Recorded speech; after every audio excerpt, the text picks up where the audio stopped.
And now, ladies and gentlemen, presenting tonight's host, Hunter Ayala!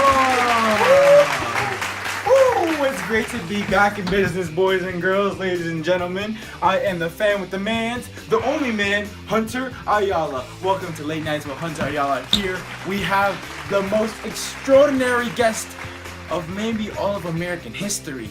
We'll meet him in just a second when we come back. Do you need steel? Well, get yourself some Carnegie Steel. It's the best steel in the world. Remember, Carnegie Steel. Steel, we are stealing the competition. And we're back to Late Nights with Hunter Ayala. Now, this guest has really changed the lives of all of Americans back then and now.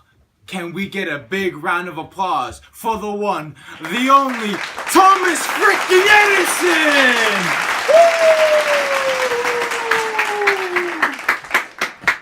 Hello, my wonderful people. Thomas Edison, my man! It's good to see you. Hey, it's great to see you, buddy. Here is the one, the only Thomas Edison. Thank you so much. Everybody. Thank you so much for joining us tonight. Why don't you take a seat, make yourself at home. Thank you, sir. We're in for a big night tonight, ladies and gentlemen. Before we start here, the family here at Late Nights with Hunter Ayala wanted to get you something for a very special occasion. Oh, you didn't have to do that. We wanted to get you a couple balloons to celebrate the 1-year anniversary of the invention of the light bulb. Thank you. It is with great gratitude that I accept your gift. Alright. So, Tommy, now that you're here, I want to ask you, how's life back in your hometown? You know, the workers, the family. Well, it's great. Everyone's great. Me and the workers are trying to figure out new ways to help the American people. We'll always be doing that by the way of our new inventions. You know, there are so many things I've always wanted to make, and it's just a pleasure. I'm really glad to hear that, man. I'm really thrilled about to hear people back in your hometown. But we're here for a very special reason. Just decades ago, humans and Americans used this candle to illuminate the streets, our homes, and everything that we did. But because of this man, this was no longer needed. He invented the light bulb. Yes, the light bulb. Hey, Tommy. Now, I want to ask you something. How did you harness the power of electricity to make this revolutionary new invention? Well, this is a prototype, so you cannot see it really clearly, but through the bottom here, electricity is supposed to flow through this metal, and it's supposed to go through filaments. Through these filaments, there's a lot of electric resistance, which means the electricity is not passing through as freely. This means that much of the energy, instead of passing through as normally through current, is now emitted as light. Wow. And you and a couple other guys made up that? It took so much time to make, and well, all of our blood, sweat, tears, and effort went into this. Wow, that's incredible. Now, Thomas, I want you to tell me, how many attempts did it take you to make this new invention? Well, most of it was completely made. The only problem was getting the right type of filament. I tried so much attempts. I think it was near 1,000. 1,000 times? Wow. Incredible, I know.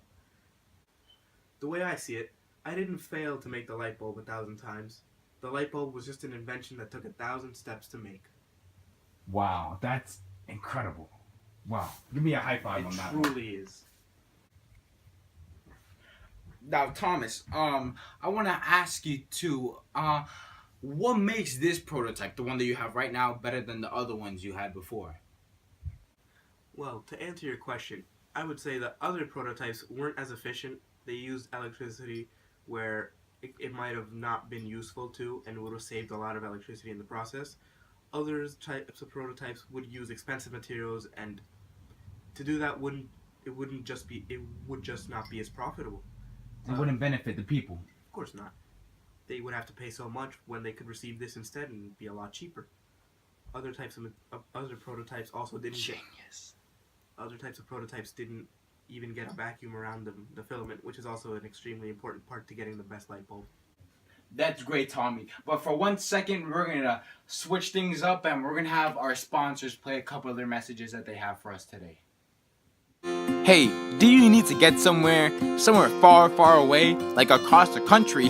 Well, why don't you use the railroads? Use the brand new railroads to get anywhere you need to go. Use them today.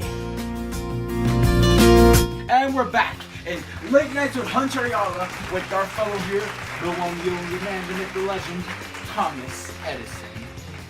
Hey Tommy, now that you have it in your hand, tell me about the flaws, if there are any.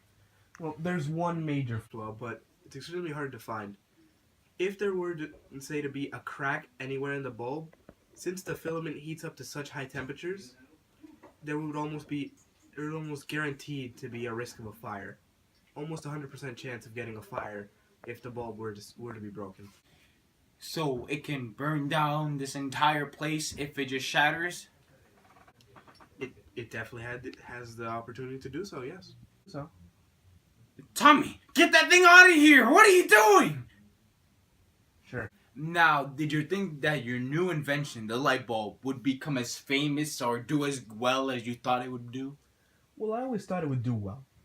But, especially since I had JP Morgan helping me, and he had it, and he told me to install it through his house, that gave me much more publicity than I would have gotten without it.